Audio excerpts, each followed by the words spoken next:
mengapa kita sengsara. Buddha mengatakan,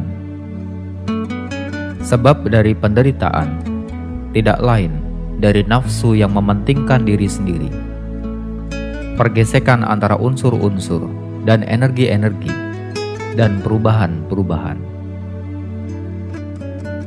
Tidak ada yang begitu memperhatikan dan sadar terhadap penderitaan umat manusia selain Buddha. Ada manfaatnya di sini jika kita jenguk sejenak riwayat hidupnya dan pencariannya pada sebab dan penawar penderitaan semesta. Sebagai seorang pangeran, Siddhartha berkelimang kenikmatan dalam segala kemewahan, kecantikan, dan ketentraman istana. Ia tak mengenal kesusahan, hanya kesenangan dan kemewahan. Siang dan malam, ia dihibur dayang-dayang jelita, penyanyi-penyanyi, dan penari-penari. Ia mendapatkan segala yang diinginkan oleh seorang laki-laki.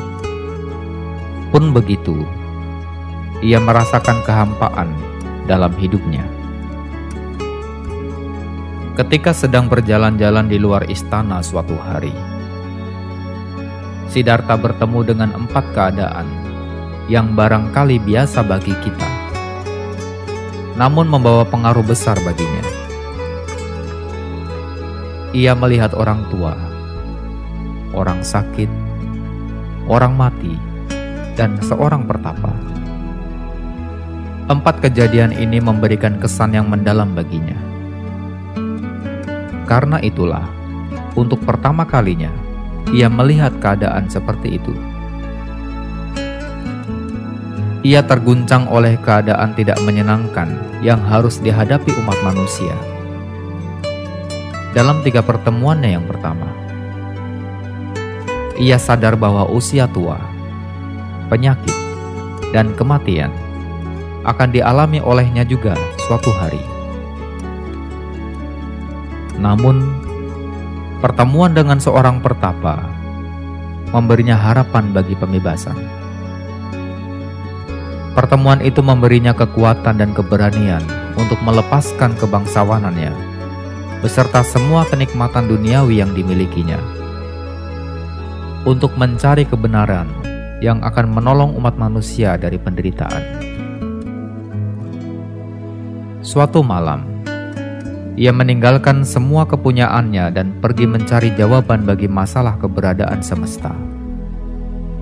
Itulah malam di mana ia meninggalkan istana secara diam-diam, dengan hanya mengenakan sebuah jubah. Selama 6 tahun, ia mencari-cari.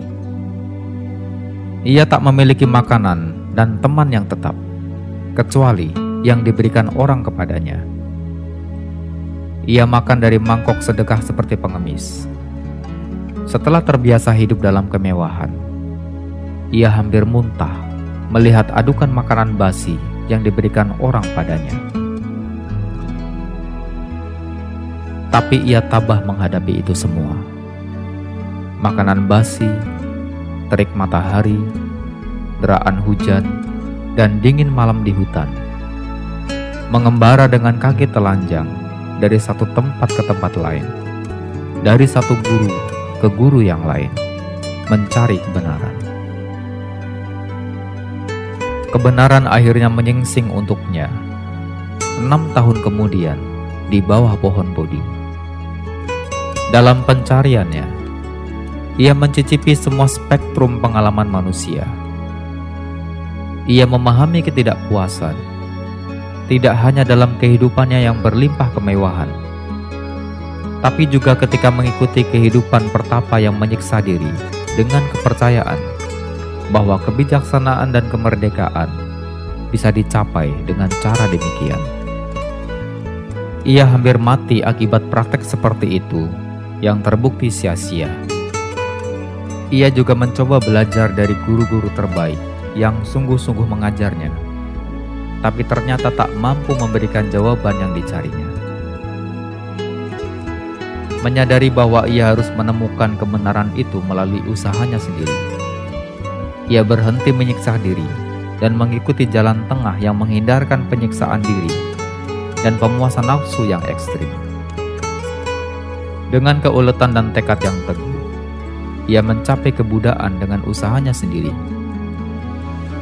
Buddha menemukan bahwa penderitaan yang disebabkan oleh nafsu bisa dikalahkan dengan mengikuti jalan mulia beruas 8. Dengan jalan ini, penderitaan bisa dihentikan sama sekali. Setelah memahami hakikat hidup, Sang Buddha mengabdikan seluruh sisa hidupnya untuk membabarkan apa yang telah ditemukannya kepada semua yang mau mendengarkan dan mau mengerti.